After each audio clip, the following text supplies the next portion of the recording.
Today, we have a wonderful topic for all of you. And I feel it goes along perfectly with these 3 days of special prayer for all of us. And I feel like today is going to be a little bit of a different call. I might not go too much into science or anything because right now I'm coming from a place in my heart. And so I'm just going to follow that. And I'm going to talk to you about perception and also about spiritual experience. Now, we all are on these calls and we're all listening to these wonderful, incredible topics. It seems like we're learning a lot. We're learning a bunch of science. We're learning a bunch of maybe theory if we haven't had the experience ourselves. We're gaining a bunch of knowledge. But the question is, where is the implementation of this knowledge? What does this relate to experience and perception versus just absorbing information? How do we know we're right?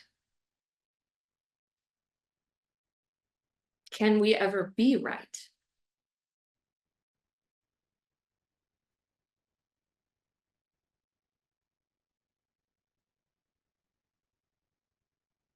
There's a theory in quantum physics that talks about this entire universe potentially could all just be a hologram coming from a multi-dimensional universe that is brought down into this dimension that we exist in and we perceive in.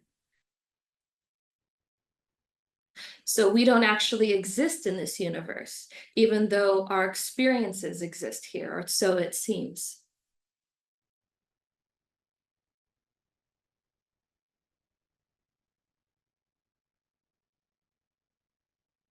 It's like trying to perceive a multi-dimensional object in a 2D plane of existence, right? It's not possible to perceive or comprehend or understand. The only thing that we can understand is that if you see like a multi-dimensional object, like a sphere passing through a 2D perspective, it becomes a circle. It loses the dimensionality, it loses its shape, it loses that sphere. The sphere's there, it exists, whether we can perceive of it or not.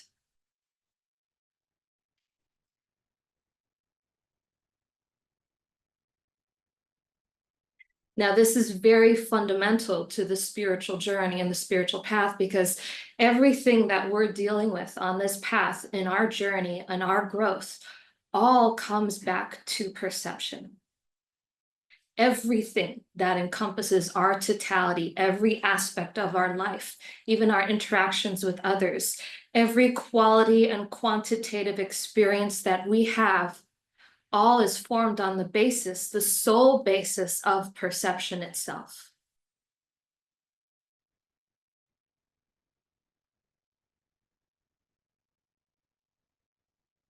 Like I've talked about, that limits experience.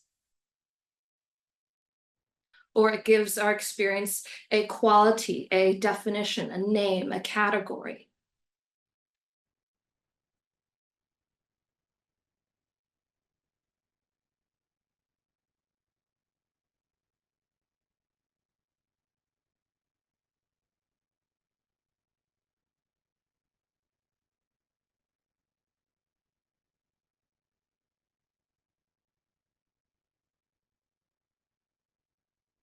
When we're talking about perception,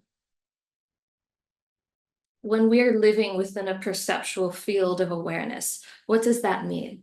That means that we are given a very specific radio station, a very specific frequency. One channel.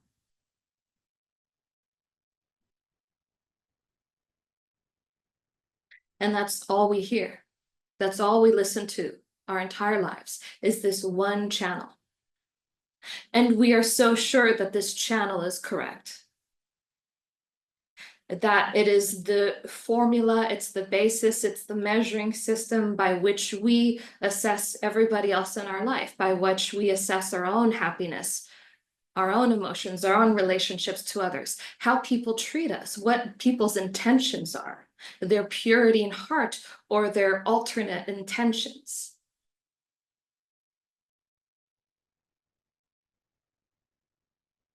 It's all coming from one radio station.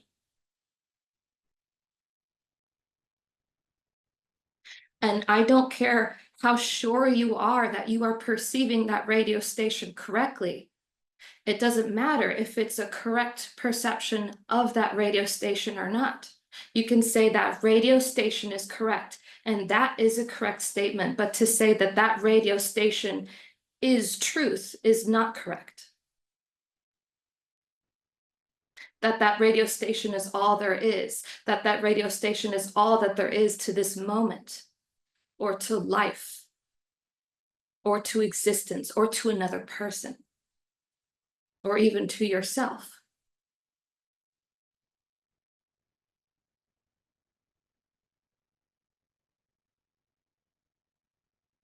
All of us, I am so sure that all of you have come here not just for good health, not just for good prosperity, not just for better relationships, but I feel like a lot of you have come here because there is a yearning, and that yearning is for spiritual experiences.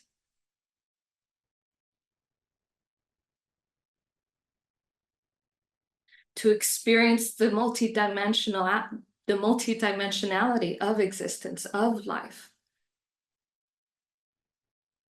To perceive something outside of that bandwidth.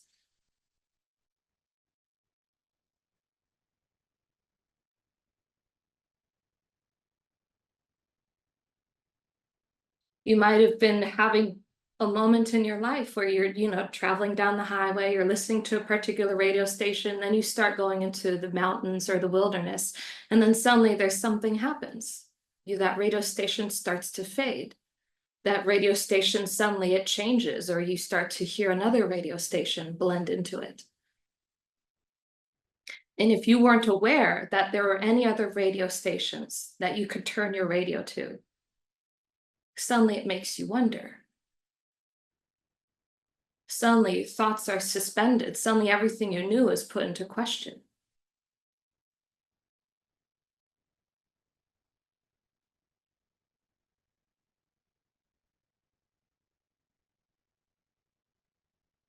And I feel like that is the function of everything we go through. Every part of our lives. Every moment of poor health, every moment of a bad relationship or a confusing relationship, every moment of loss, confusion, every moment of joy, every moment where life suddenly changes very quickly.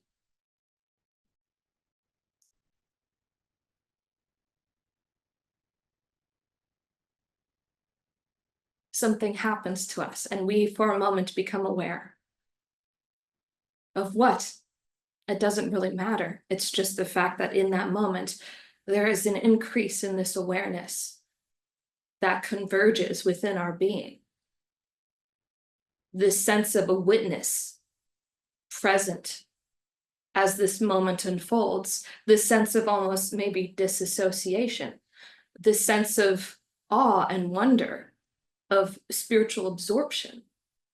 Whatever it is, there is a sense in which we are lifted from a perceptual field and we have an experience of life.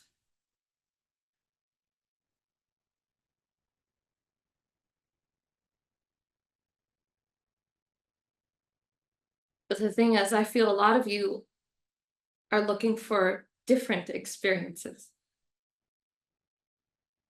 And we forget that we are the spiritual experience, that this life is the spiritual experience, that everything we're going through is a miraculous spiritual experience.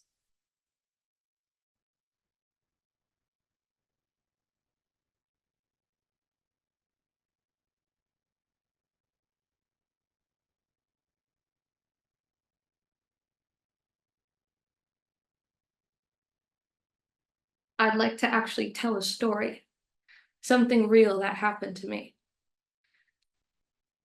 And this was on one of my past trips to India. And I don't care what anybody has to say about India. I've had a lot of incredible spiritual experiences here.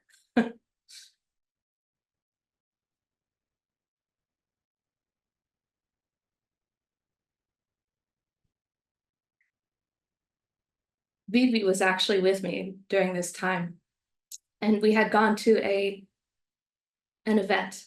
It was some sort of conference, and they had a bunch of keynote speakers, and we were watching everything, and doing our own marketing and research while we were there. And this was in the southern part of India. Vivi would know the name of the exact place we were at. But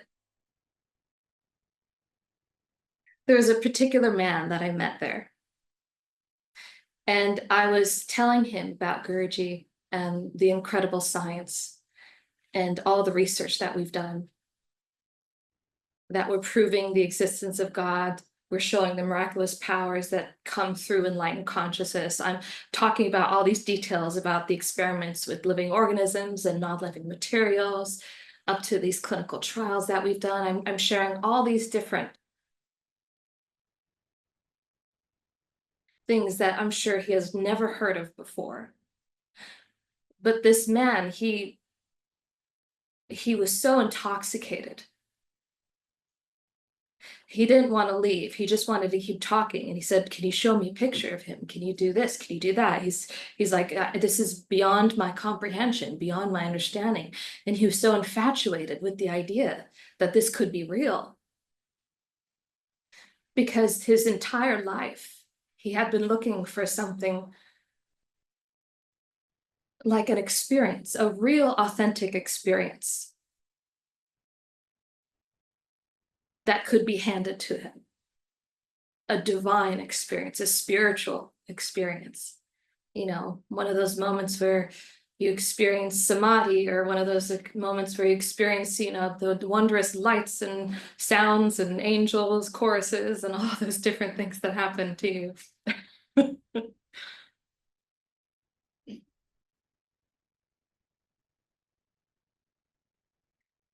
And we left that night, and we were actually supposed to meet with someone for breakfast the next morning. And when Vivi and I went to breakfast that morning, we sat in this beautiful breakfast area, and right along there, we see this incredible view of the ocean and the sunrise. And we're sitting down, we're having breakfast, and we're waiting for this person, and this person doesn't show. He never shows up. And then lo and behold, a few tables over is that man again, looking for that spiritual experience. And he sees us sitting there, and he comes right over. And he sits with us, and he just wants to talk, because they're about to go sightseeing and exploring everything, but he just wants to talk a little bit more. And so I talk more, and I start to share my story and my experiences. And then he brings up something where he says, because my experience, it's coming from a place of this incredible ecstasy and love, because that is my vision of God, is this ecstasy and this love.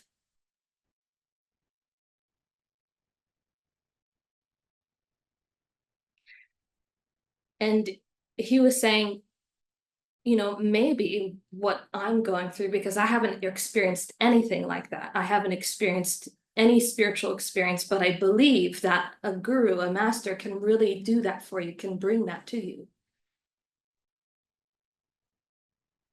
And we kept talking about the science and the experiments, and he wasn't interested in any of that. He just wanted to hear about the experience. He wanted to have that experience. And then he brought up something else. He said, there's this saying in Vedanta called Neti Neti and Iti Iti. He's saying, people share all these experiences, of God, all these experiences that they have, these visions, these wondrous things. But he's like, but how much of that is actually God and how much of that is a delusion? And we started talking, deep into philosophy and theory and all these different things. But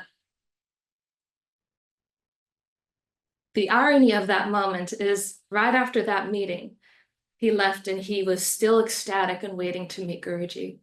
And we left that meeting. And I knew that we were at that breakfast just to meet with this man and to talk with him. And as we were leaving, we were packing up the car, we were, making sure everything was ready to go. And we were going to do our own sightseeing, our own touring. And one of the places that Vibi had interested in taking me was some place called the Vivekananda Rock Memorial. And I know very little about Vivekananda and all these, saints. I know some about them. I know that he was a disciple of Sri Ramakrishna. And I know he was, an incredible, Vedantic monk, enlightened monk. And supposedly the story is that he swam to this island for, his final moment of awakening, for his enlightenment. He swam to the island, meditated there until he finally became awakened.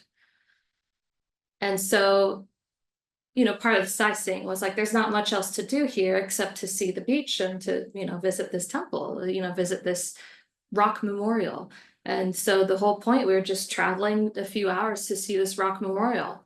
And a few hours into the car ride, we got a phone call from the hotel.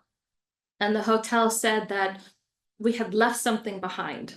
There was something that was left behind. I don't know if there's something at the front desk that Phoebe had forgotten. Sorry, calling you out, Phoebe.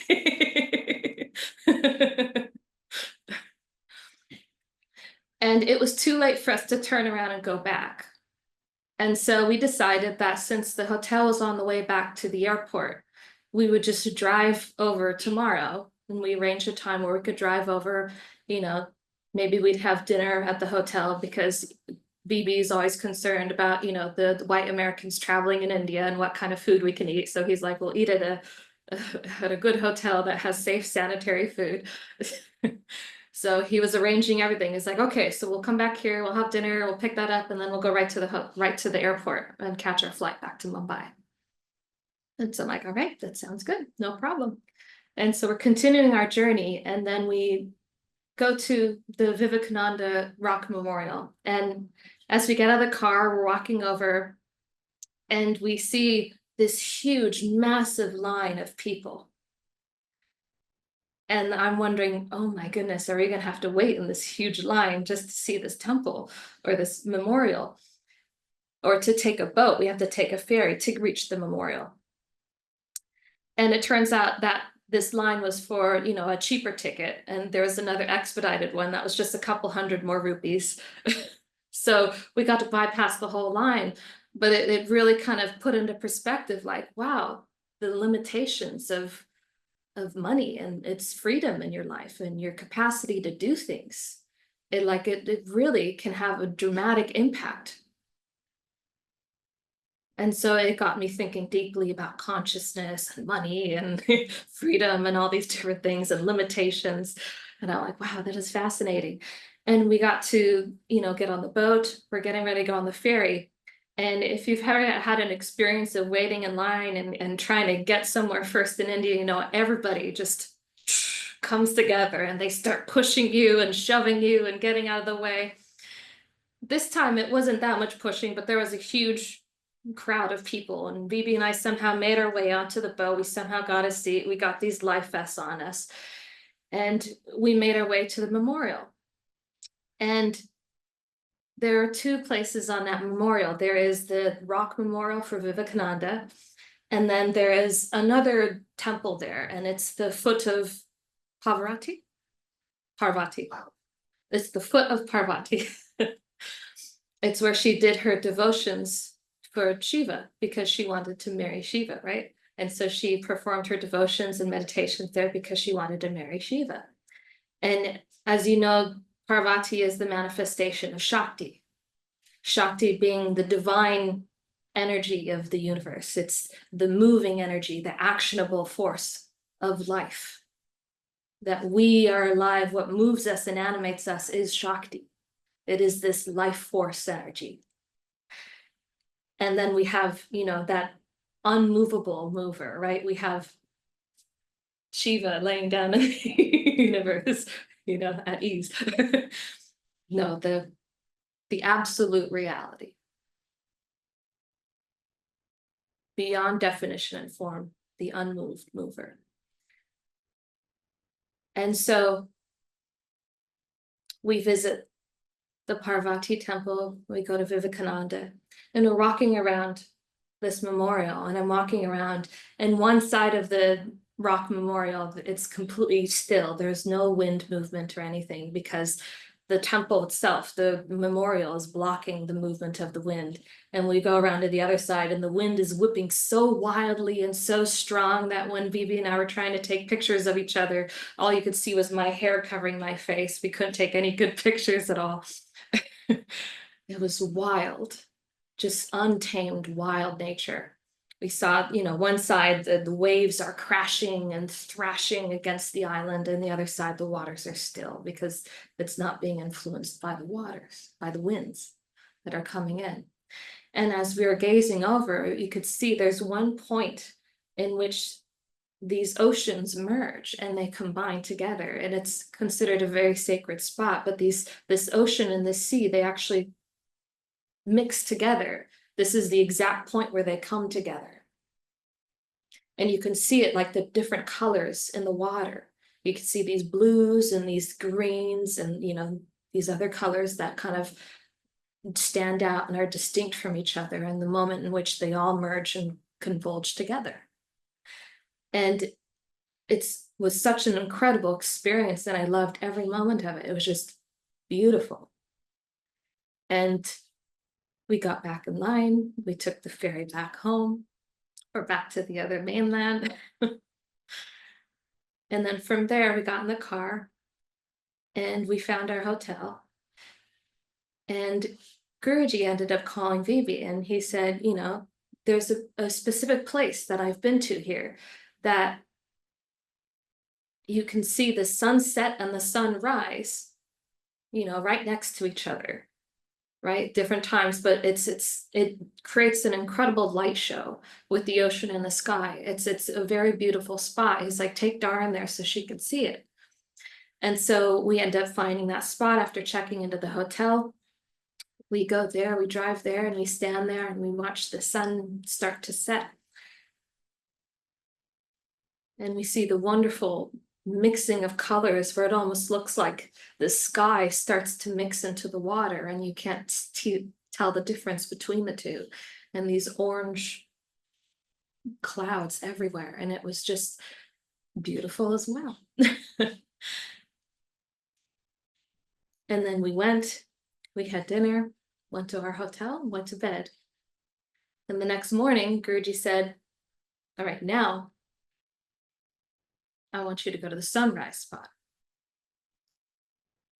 So we started doing everything in reverse. We woke up, we had our breakfast, and we went to the sunrise spot. We went to the whole crowd of people trying to look over people's heads to see the sunrise. And it was in that moment where I looked over a few people's heads and I was looking at the sunrise, and the sun rose right in between Vivekananda's rock memorial and Parvati's temple, right in the middle, in between. And I was looking at that same spot where those two oceans converge together, that same spot where you have Vedanta, which is the absolute nothingness, right? The absolute reality. And then you have Parvati right next to Vedanta, the Shakti, the movement, the action of the universe, and all these things coming together. And I'm like, oh my God, what is happening right now? And so I'm witnessing all these things unfold, and I'm like, we're being taken on an incredible journey, aren't we? What's happening today? It's like it's the exact same replication of yesterday, but in reverse. And so we went to the sunrise spot, we went to our hotel, we checked out afterwards. And from there, Vivi was like, well, there's not much else we can do. We have a lot of time before we need to go to the hotel and take our flight. He's like, do you want to go to the Rock Memorial again? And I'm like, it wasn't my recommendation, but it sounds like we're going to the Rock Memorial again. And again, we go there. We see that long line again. We come to the express line. We're on our way to take the ferry to go to the Rock Memorial, the second time that day. This time it's a very different experience. This time there's a lot more people who are pushing, who want to get onto the ferry, who are shoving each other and knocking people out of the boat and fighting over these life jackets to go visit the sacred spiritual spot. And they're like viciously fighting with each other for their own moment of auspiciousness to worship the sacred. And so having people push this old man who's trying to get on the boat and he's too slow, so they're like pushing him to the side, and I'm just like, hey, and I'm like standing there like a rock, like, don't push anybody, I'm getting on here. And so we somehow wiggle our way onto that boat, and it's chaos, and the whole vibe is different amongst everybody. And we go there, but it's the same island, it's the same winds, it's the same ocean, it's the same temple, it's the same memorial. Also a wonderful experience. We get back on the boat, we come back. People are fighting to throw off their life jackets this time. And we make our way around. We get back in the car and we start driving to the hotel. And it's a few hours away, and we start driving, and suddenly we get to the hotel and Vivi picks up whatever he left.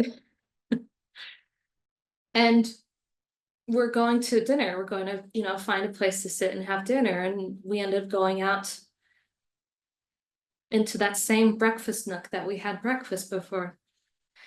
And this time, instead of the sunrise, bright in the morning, we're seeing the sunset.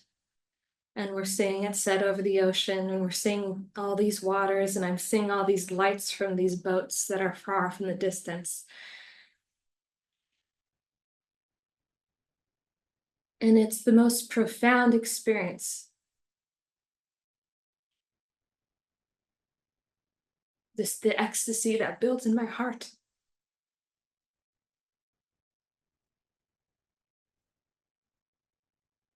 And I just said, oh, I get it. I get it. Neti neti, iti iti.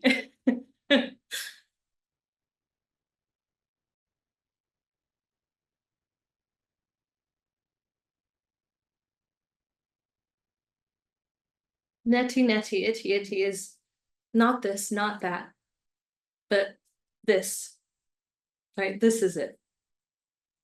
It's not this, but it is this.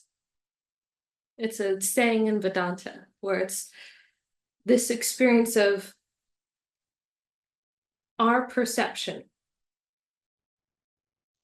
right? Gives us that two-dimensional view of reality where we see everything just on that surface of our perception.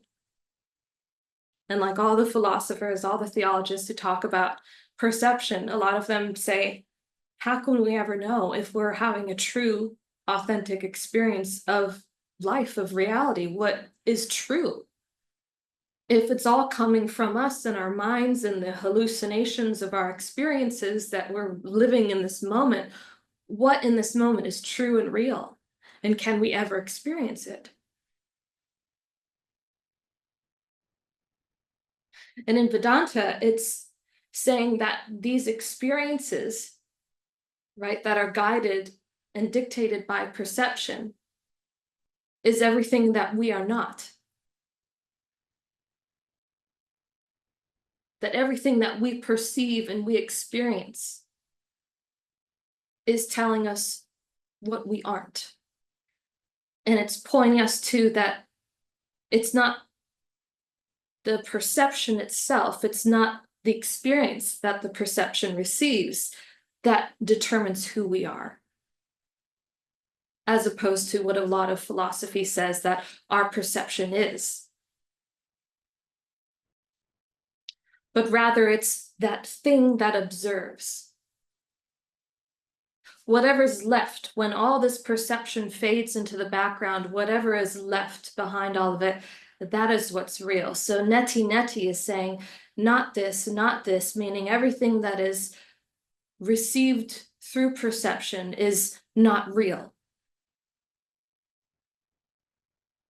And that whatever is left, when everything else that is not real is removed, then we have iti iti, the leftover, the real self, our real existence. It is that multi-dimensionality of our being.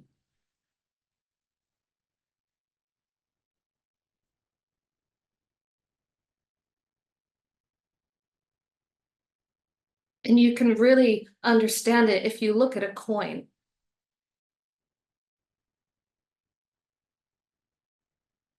The limits of perception and our experience and what we think is real and true is when we come into terms with death.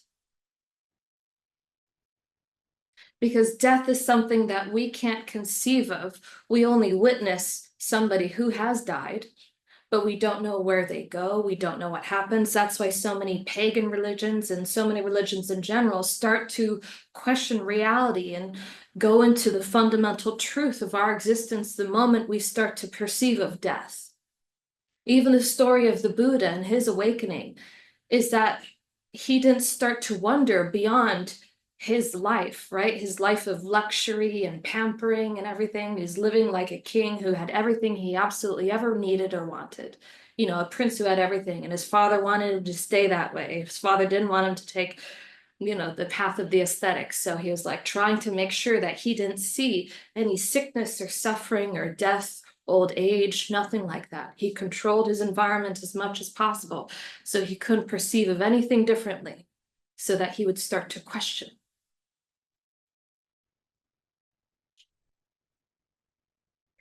And by some means or another, he ended up coming across this older woman or this older person. And he was like, whoa, what's that?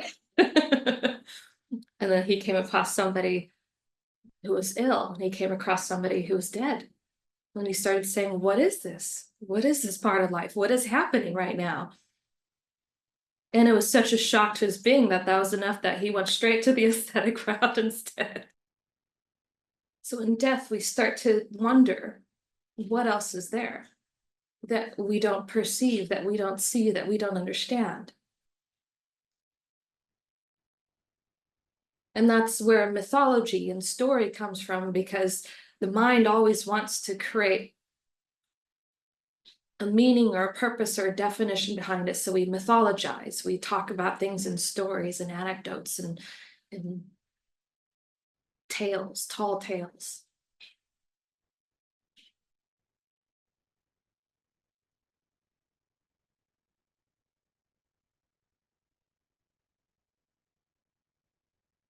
And it makes you wonder that if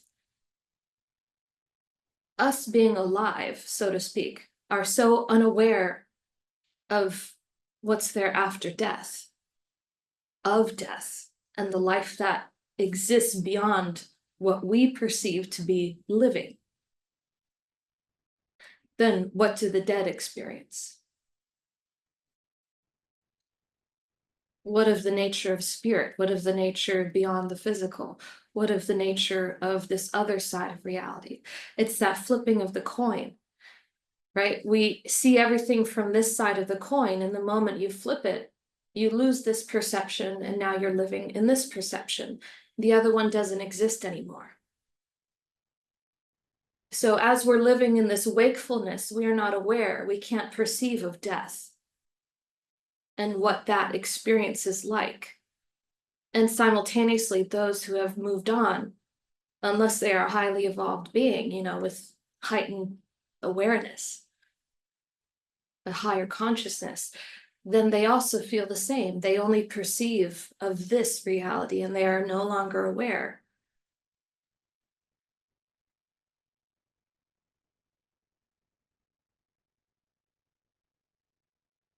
Now, the same concept applies when we're alive, in this world, in this life, where all these other states of mind that we go through when we experience all these perceptual fields that we enter into, it's that coin flip, where in this moment, this is all we can conceive of. And the ego mind is so sure of it that even sensitive souls are persuaded that what they feel and perceive is 100% true.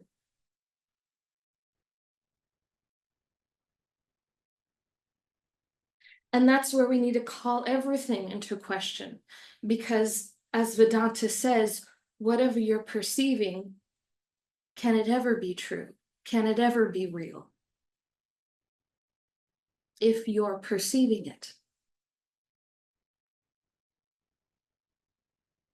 How much of that sphere are we missing because of our perception?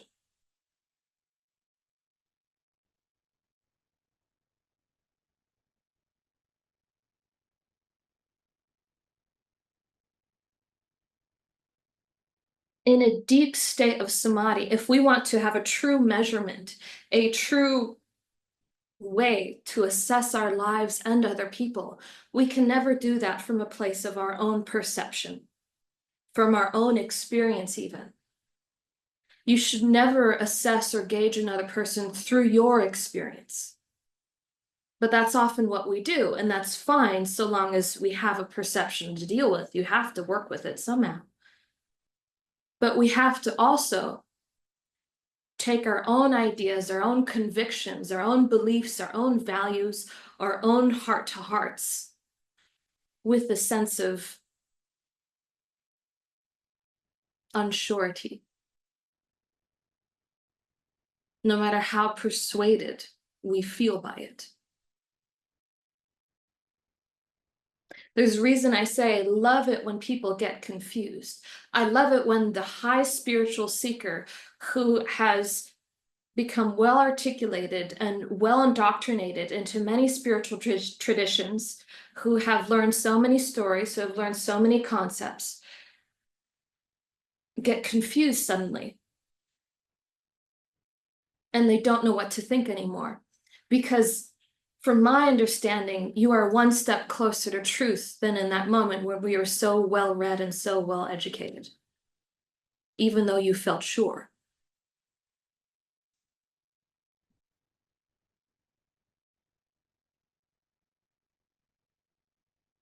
Because the moment we are enforcing our values, our beliefs, our morality, something else on life, what are we doing? We're clinging to a very specific perceptual field. We are clinging and holding on with dear life.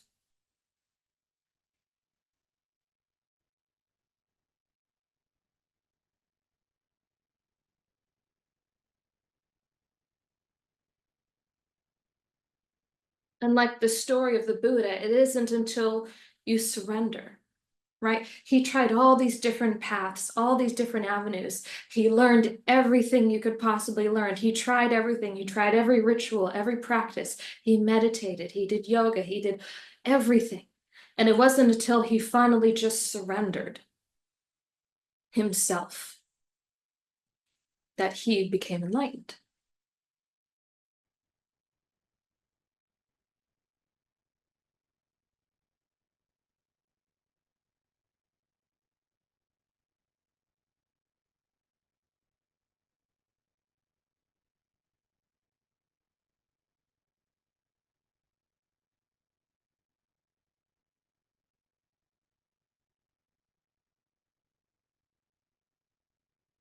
There's this story, because we're speaking of Vivekananda, I may as well talk about Sri Ramakrishna. And there's a story with Sri Ramakrishna where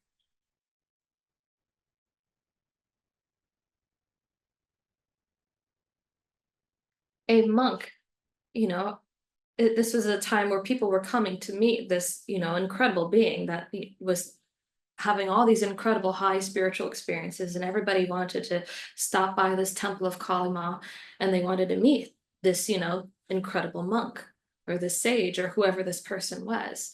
And they wanted to meet him, and a lot of the times they would sit and have these long discussions and talk about philosophy and talk about spiritual practices and things, and he would try all of them, and he would, be open to everything. He would listen to everybody, and he would partake in whatever somebody had to offer.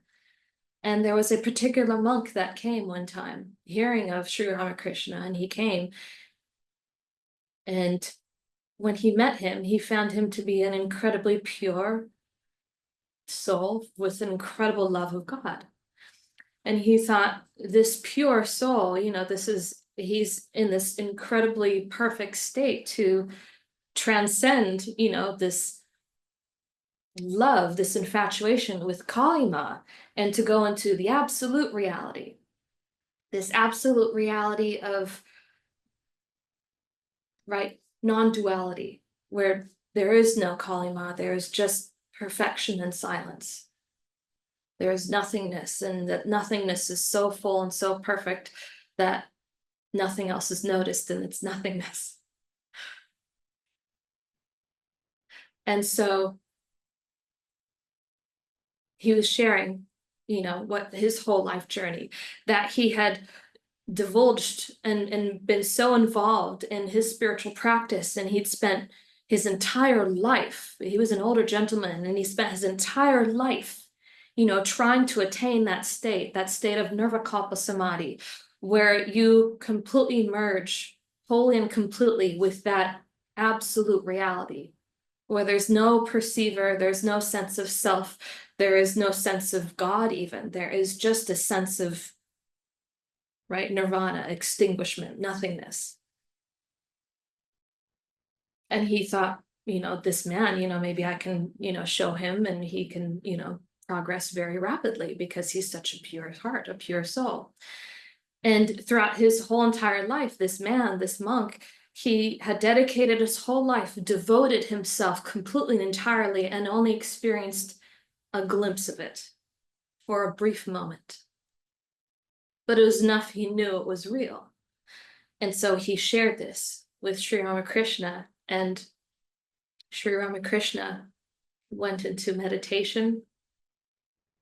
In that meditation, he said it was the hardest meditation he had ever had to do, because in that meditation, he had to let go of Kali Ma, his divine mother. He had to take that sword of discrimination, and even slice her down to enter into that void, that supreme void, that divine void. But he did it very quickly. And it was so quick that it actually devastated the monk because he had spent his whole life and he only had a minor glimpse of this. And this man sitting in front of him went into meditation just that one time, and he entered into nirvikalpa samadhi. And he was kind of like, it seemed like he was almost ready to throw in the towel. And he became very ill. And he decided, after he became very ill, that, he was ready to release this physical body. He didn't want to live in this world. He didn't want to live in this limited experience anymore. He just wanted to shed his body and unite with that supreme reality. And so he actually, wanted to go into the Ganges River so that he, would drown. And he started walking into the river. And it was a very deep part of the Ganges River. He started walking into it, and he kept walking, ready. He's like surrendering all, and, practicing his Vedantic ways, being like, I surrender, none of this is real, only the supreme reality, death even isn't real, and going into all that. And by the time he finished, he had walked out to the other side of the Ganges River.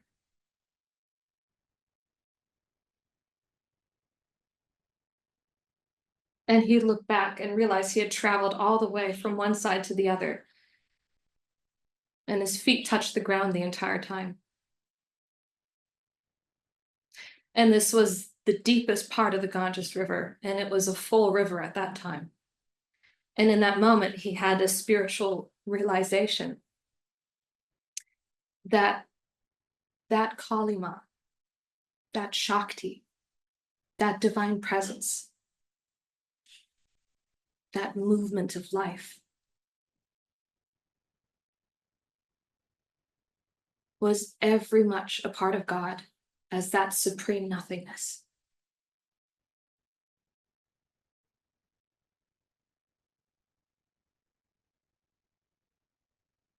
That Sri Ramakrishna had it right all along. To love Kalima and also to love that which is not.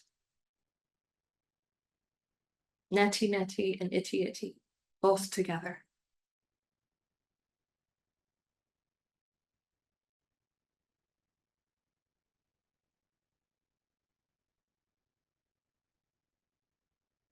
And he fell down and wept and was so full of this incredible love and full of this new vitality and vigor, and his body healed, and he was ready to start his journey with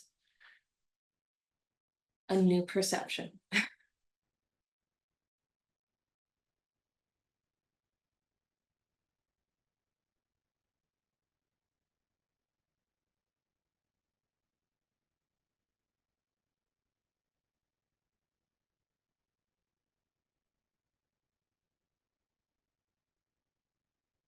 So when I say perception is all there is,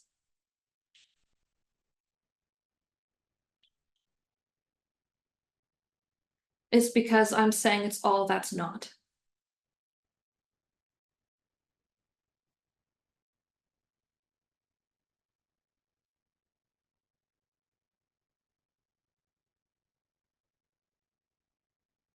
Every moment we have in this life is a spiritual experience.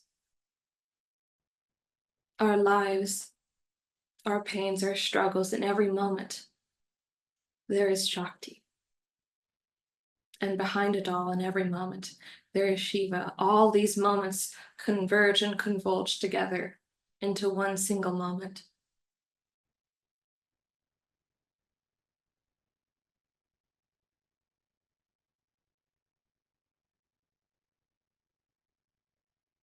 And in that moment, it's not about putting a quality from our own perception onto the experience to have a spiritual experience,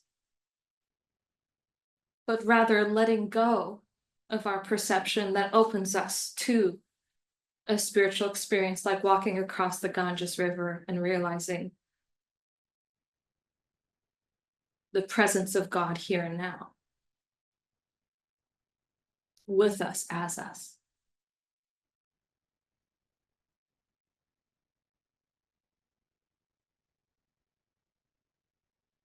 That witness behind our eyes, behind the mind, behind our emotions, even behind the heart.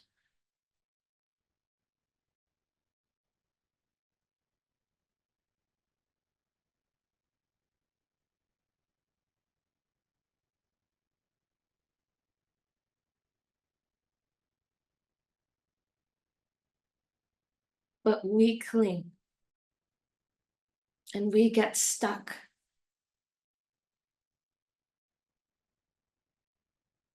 We get so attached to ourselves and what we think is right. Remember, what's right is just one side of that coin, and you flip it over, it doesn't even matter anymore.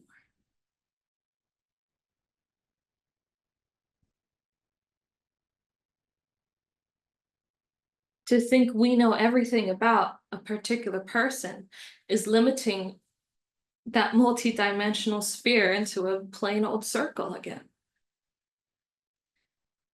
It's not that that person is losing the recognition of your perception, but rather you are losing the dimensionality of that moment and that interaction. You are missing that love, that embrace from that divine presence right there and now.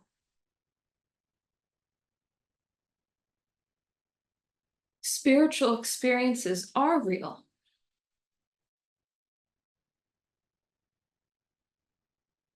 Every experience is real. Whether we all share and partake in it or not, every experience is real.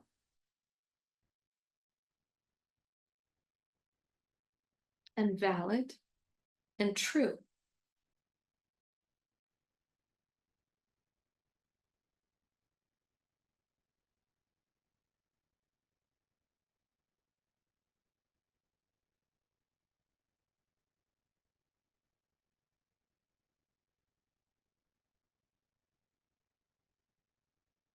That is why one of the very first teachings you ever hear someone say, who's a spiritual teacher, is suspend judgment. Because chances are your judgment is wrong. But the thing is, it's not the judgment on the other person. It has nothing to do with the other person. That judgment is for you. They say forgiveness is for you. Well, so is judging. So is putting a judgment on something or someone. The moment we judge something, the moment we define and determine something,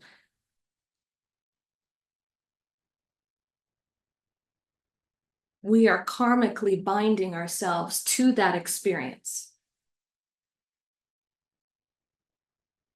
Because this Shakti, this actionable force of divine, of nature, is perception itself. It is this movement of life. It is the thing that powers our awareness.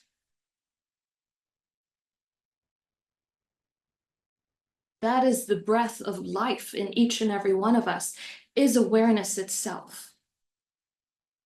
And it is this awareness when it's trapped, when it clings, when it's in a box, when it's trapped in this matrix that we've created, a perceptual matrix of reality.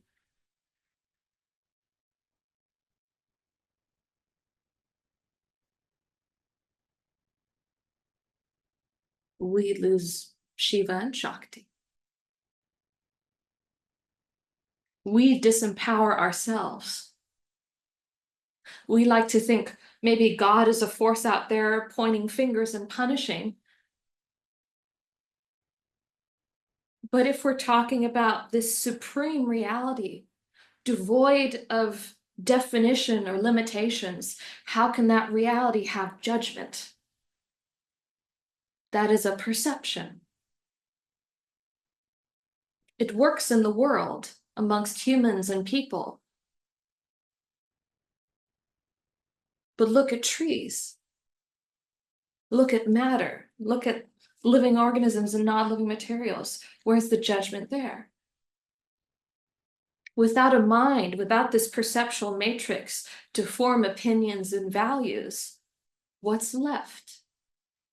They still exist, don't they?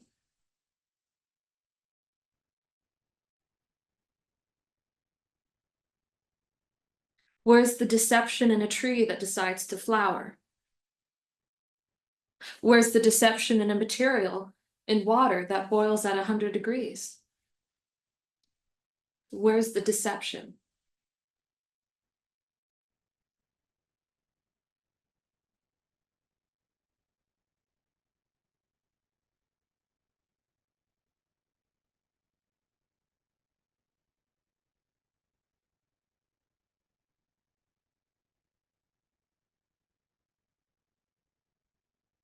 We can blame other people for our anger. We can blame other people for our pettiness. We can blame other people for the moments we become vindictive or jealous. We can blame other people for our envy. We can blame other people for our own selfishness.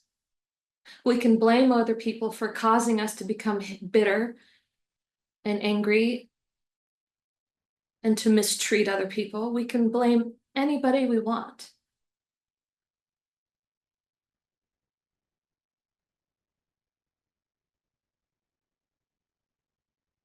But it makes no difference to them who we blame.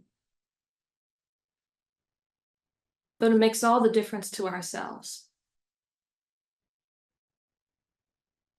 Because in that moment when you're blaming, when you're judging, when you are looking at life in this convoluted way, are you happy? Are you at peace? Are you flowering?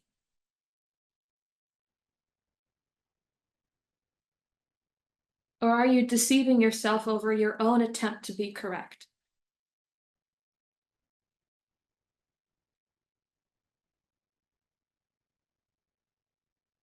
We see so many times, all of us,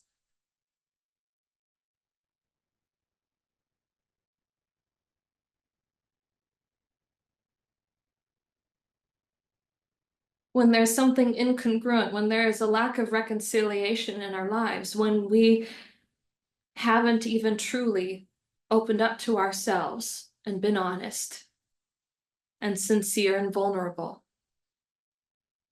Everybody resorts to manipulation.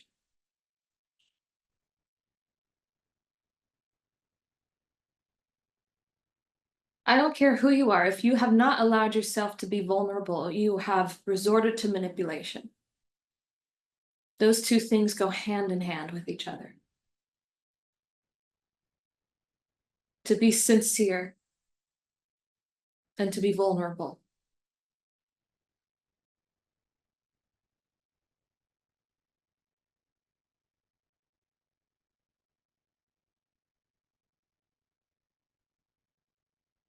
And we manipulate people in many different ways.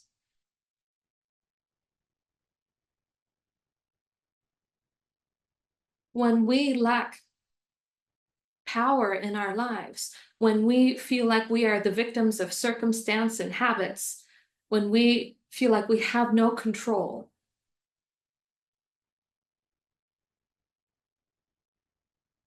because we've been living a lie and limiting our power for so long, thinking we're right,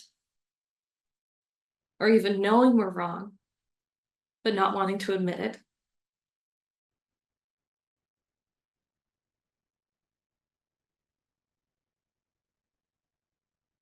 That we have no option. If you want something in this world, if you are in that state of being, in that state of mind, you have to force a manipulation on someone. There's not another choice in that situation. If you want to get something, those people who have not opened up to themselves.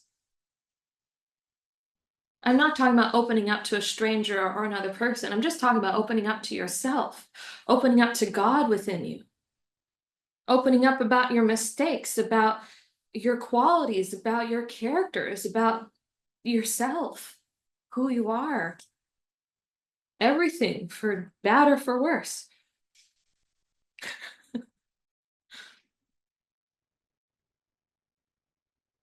Even the good. If we don't have a full assessment of everything that we are, how can we have the humility to accept of what God is? Remember, I said humility is seeing life exactly as it is. People have an ego overinflated sense of what humility is. They think humility means putting yourself down to make your light shine dimmer.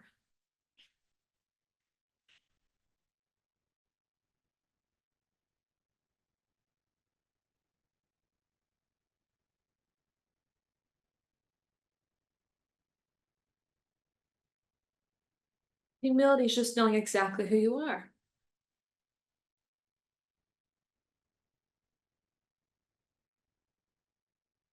No better, no worse. If you're a good writer, there's nothing wrong with saying you're a good writer. If you're a bad writer, don't say you're a good writer. Because then in that situation, what do you have to do? Manipulate, hide, protect. And a lot of times we don't realize the manipulation because it's almost coming from a place of innocence for a lot of people. Maybe not everybody, But for some people, it really is coming from a place of innocence. And so it's hard for them to understand that what they're doing is bad, that what they're doing is manipulation because they feel like they're a good person. And when they feel like they're a good person and they have to acknowledge that they're actually doing something that's not so good, it destroys everything that they thought they were. They're no longer that good person. We miss out on life.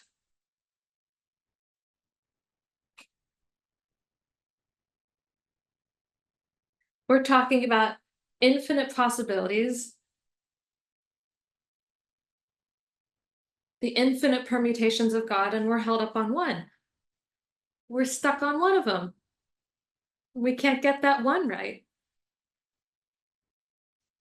And yet we want God to give us all. We can't handle even one.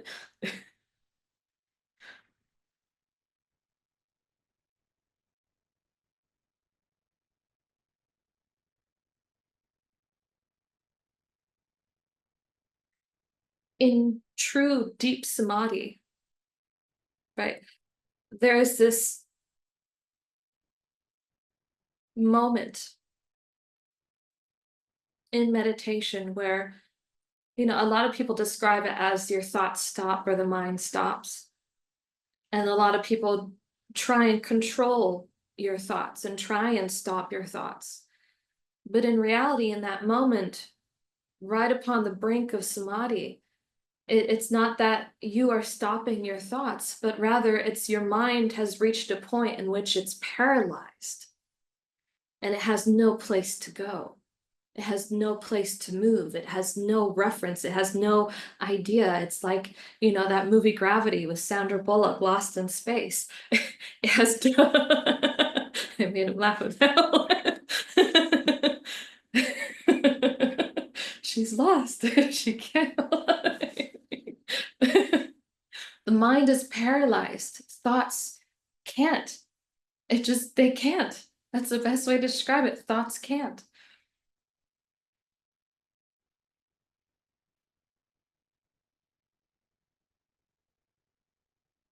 That's why they say you don't stop your thoughts, God does. Because in that moment, you have no control over whether you want to think or not. Your mind is paralyzed to want to do anything or be able to do anything.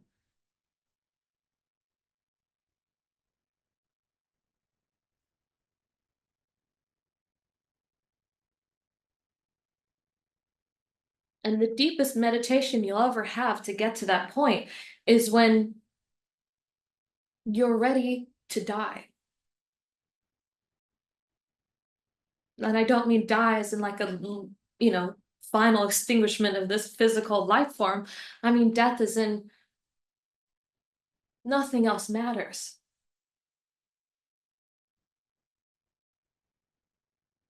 You're not worried about picking up the kids from school. You're not worried about filing taxes. You're not thinking of some exciting opportunity that's going to happen tomorrow.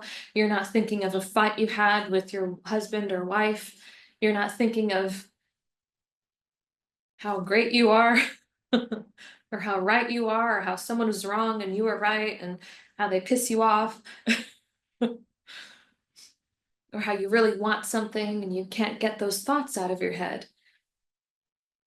These are all moments of clinging, where we cling and we hold on. And in those moments, I don't know if you've ever noticed, if you've ever tried to meditate when you're really excited, when something really good happened or something devastating happened, right? Your thoughts just keep going and going back to that place.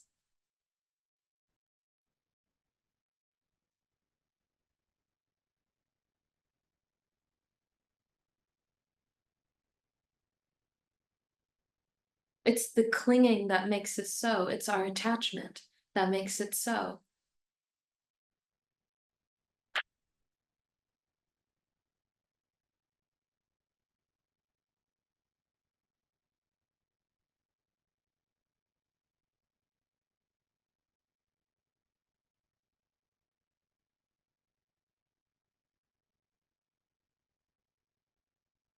That is why Jnana Yoga exists. Why Jnana Yoga is one of the yogic paths to reunion with divine, because Jnana Yoga is about changing perception, granting us new precipices of perception, new vistas and horizons, giving us access to new dimensions of being so that we can have those experiences.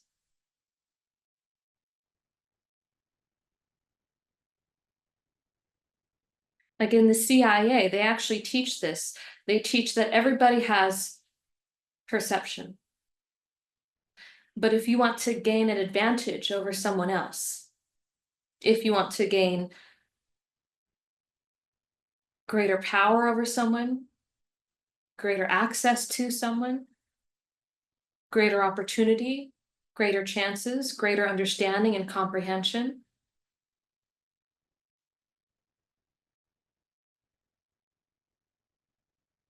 you go past perception and you use perspective. It's Jnana Yoga, just in CIA training. You gain perspective to pull yourself out of your perception.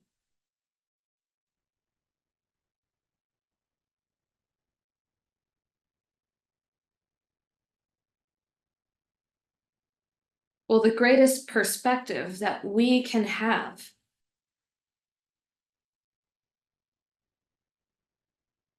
in our ability to assess our lives and to assess anybody around us, to see truth, to see reality, and not just what we think truth is, but to truly see.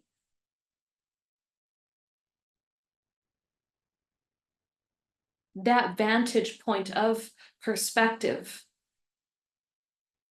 comes only through that stillness in the mind when the mind has become paralyzed. If you are thinking of what someone is or who they are, you are not seeing who they are.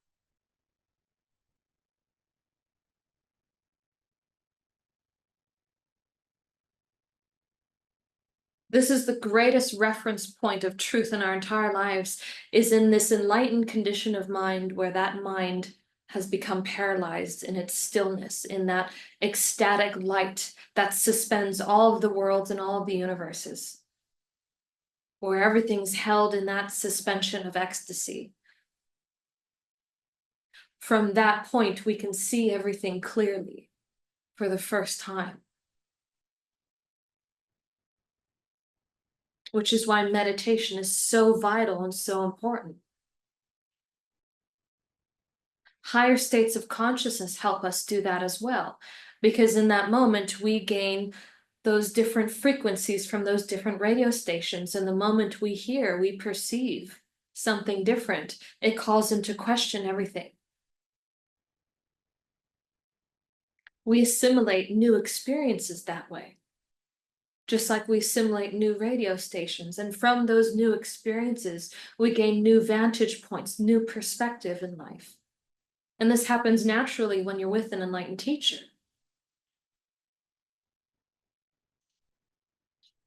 The true power behind these 3 days of special prayer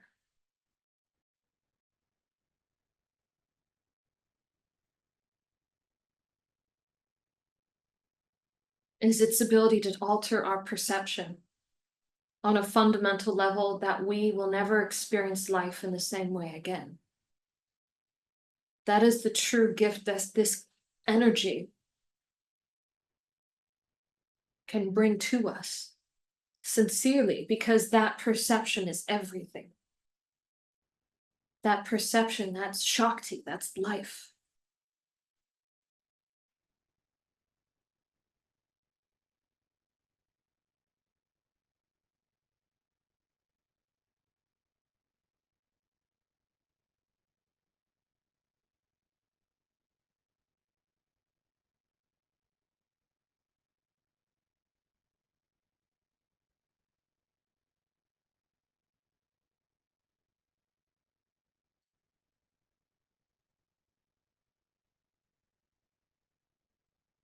You know it's your perception because your perception comes with reactions, emotions. Whenever you have an emotion, a reaction to something, even if it's a valid one. I'm not saying that your emotions are invalid, but I am saying your emotions are emotions. That's what I'm saying. Every time you have an emotion, you're having a reaction to something. And every time you're having a reaction to something, you're operating on the level of perception. And what does that mean? At the level of the ego. A very restricted reality. An enlightened condition of mind is never reactionary. It's responsive.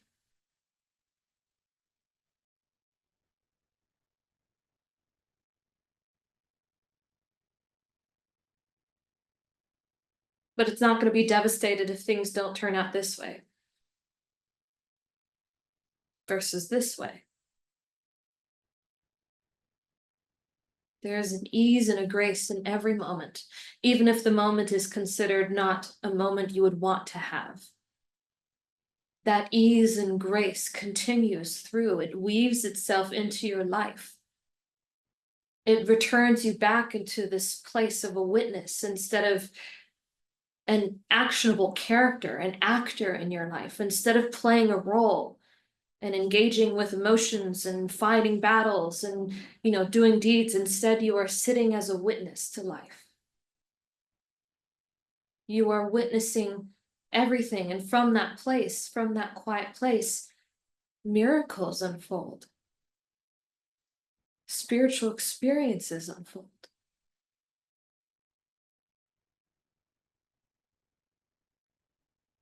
You start to see things you never saw before that you didn't know was possible.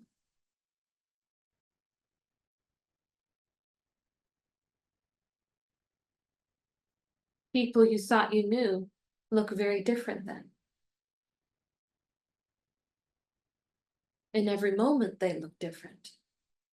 But we like to hold people and ourselves to the past, to our past experiences. If we've been a victim all our lives, we will always look at ourselves as the victim.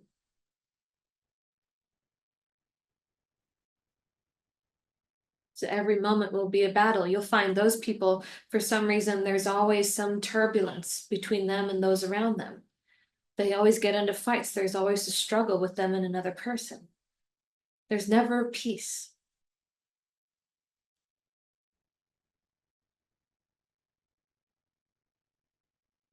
Those who are not sincere and authentic and honest with themselves, who always have to resort to manipulation, even coming from that more sincere, innocent place, but still manipulation is manipulation.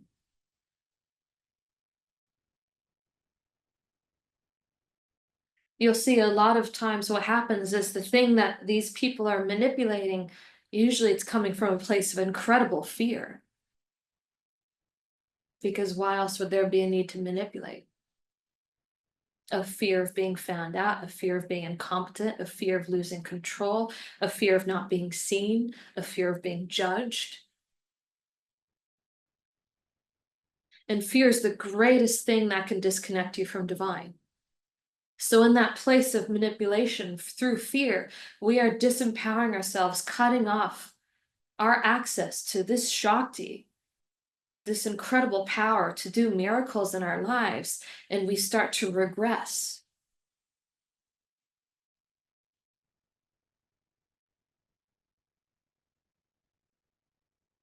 The saying is, if you smile at the universe smiles back at you, because everything is a mirror, right? Your perception is your experience of life.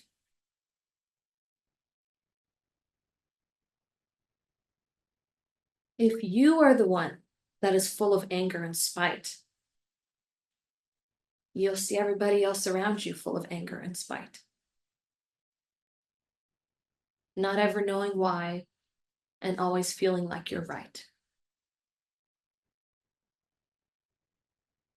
If you're full of love and peace, you'll always listen to somebody else. You'll always give someone another chance. You'll always question things if you're right. And that's not to say that Even love and peace can have an accurate assessment of somebody, because perception is still perception, but rather what it gives to you. That's the true meaning. That's the true value behind it, is what it gives to you.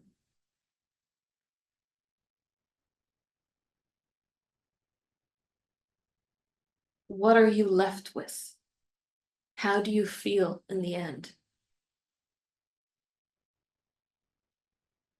Is your heart humming with ecstasy and love and peace and reverence for life?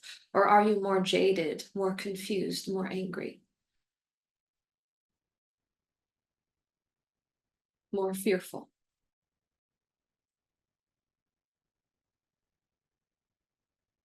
Are you more afraid of losing something important to you?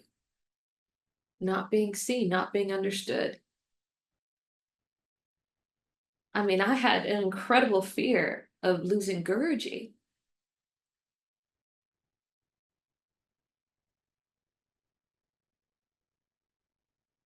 That's an illusion that I had to let go of as well.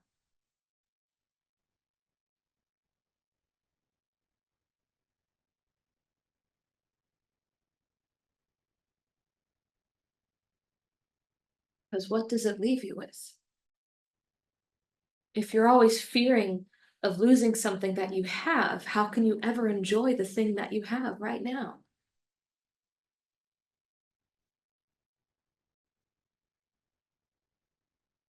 You are the loser, nobody else. Cherish life. Life is meant to be cherished.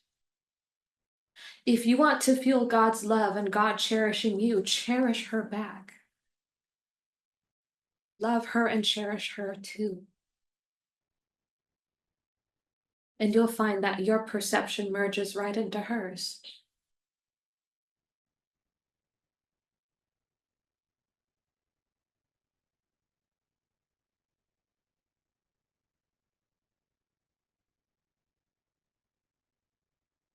Each moment is a spiritual experience.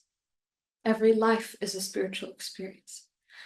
All of us, this universe is constantly growing and expanding, which means that every single person that exists is an expansion of that universe, that we are not the same person as another person. We are not cookie cutter. We are like snowflakes. Each one of us, different facets of being that is expanding and growing at our own pace and our own rate, incomparable. If you want to compare yourself with somebody else, you are assuming a finite universe.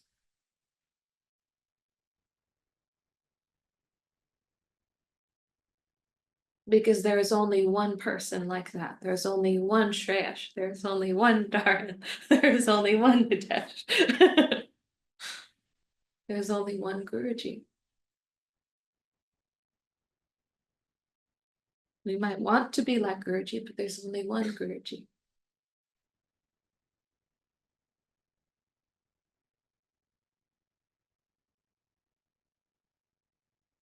There will never be another. There will never be another moment like this. There will never be another moment in which you are like this. There will never be another moment of this opportunity. Every moment is changing. Nothing's ever the same.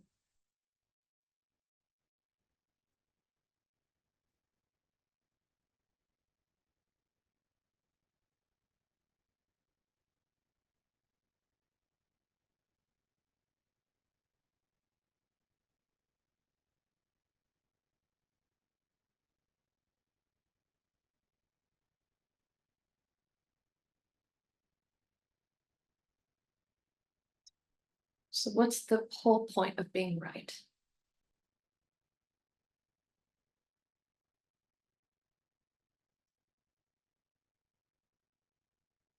It has nothing to do with being right. It has nothing to do with being wrong. It is simply when we've come to a point in our beings when we can simply be at peace, be reverent, Be grateful. Be compassionate. Be love. All the things that you want in your life, you have to be that yourself. Then you will experience that.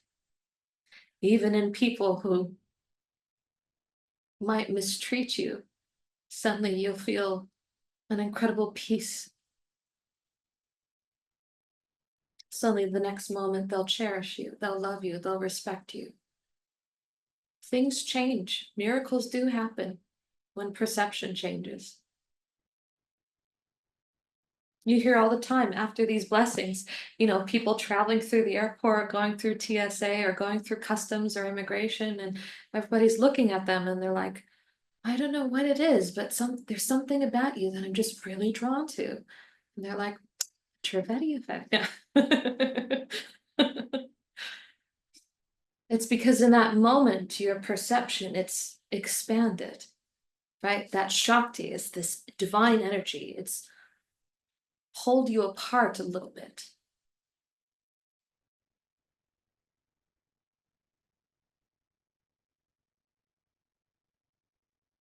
That moment when we're clinging and we're let go of that clinging, that's when we see life with that vibrancy, when we see life in its beauty, when we're refreshed, revitalized, and we're like, this energy is great. I feel like a new person. It's this Shakti, this power, pulling apart the bands of that awareness, because awareness is held together by power, by consciousness.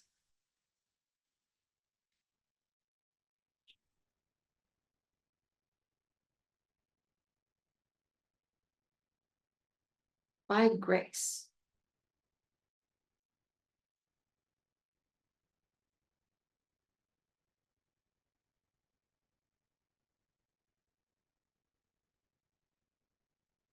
The only thing that's getting in the way is yourself.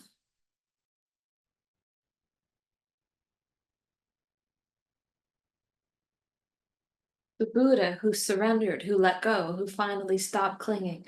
Didn't matter, he was right about how to become enlightened, right? It didn't matter. Nothing mattered anymore. Nothing mattered. Not even himself and his place in this world. He was at that point, that brink of death. The death of self. I've met a lot of people who have been saying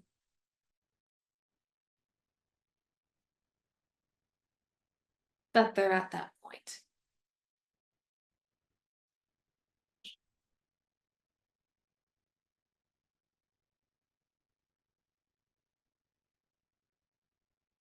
But the emotional turbulence that still continues within them proves the exact opposite. You're still clinging. What are you clinging to? What are you holding on to? What can't you let go of? We cling to things out of fear.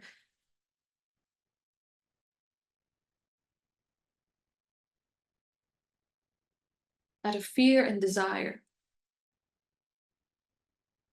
And both of those are misguided. Because there's nothing to fear and nothing outside of God to desire.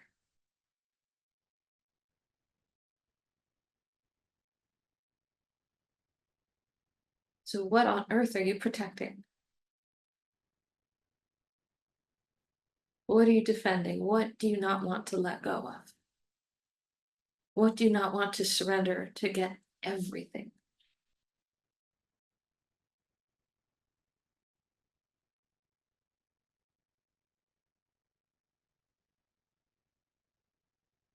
Return to that innocence, that place of stillness, that place of purity, that enlightenment. Right? Enlightenment is seeing life pristinely and perfectly without any modifications, without anything from our minds, from our beliefs, from what we think or feel. It's what life is without that. incomprehensible.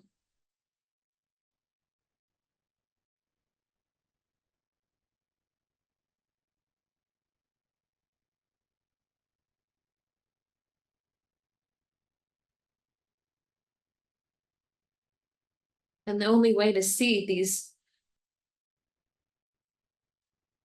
infinite facets of being that exist in all of us is when we change these bands of perception, when we decide for a moment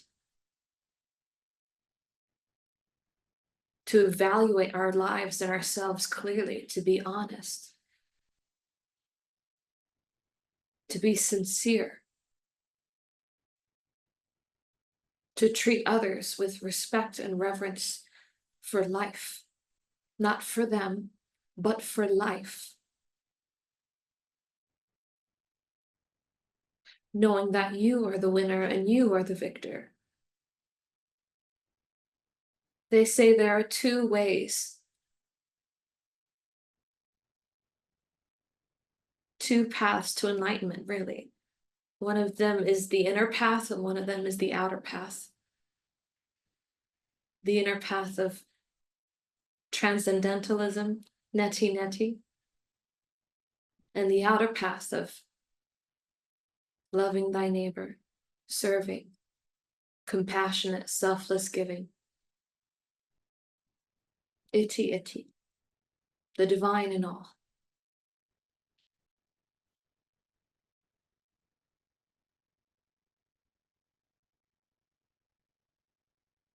I say there's only one path. And the key to that is in your perception itself.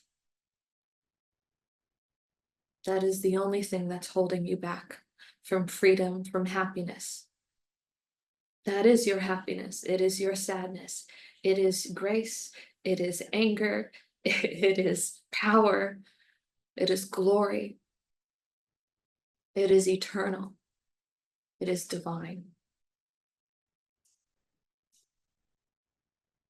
So change your perception, change your life.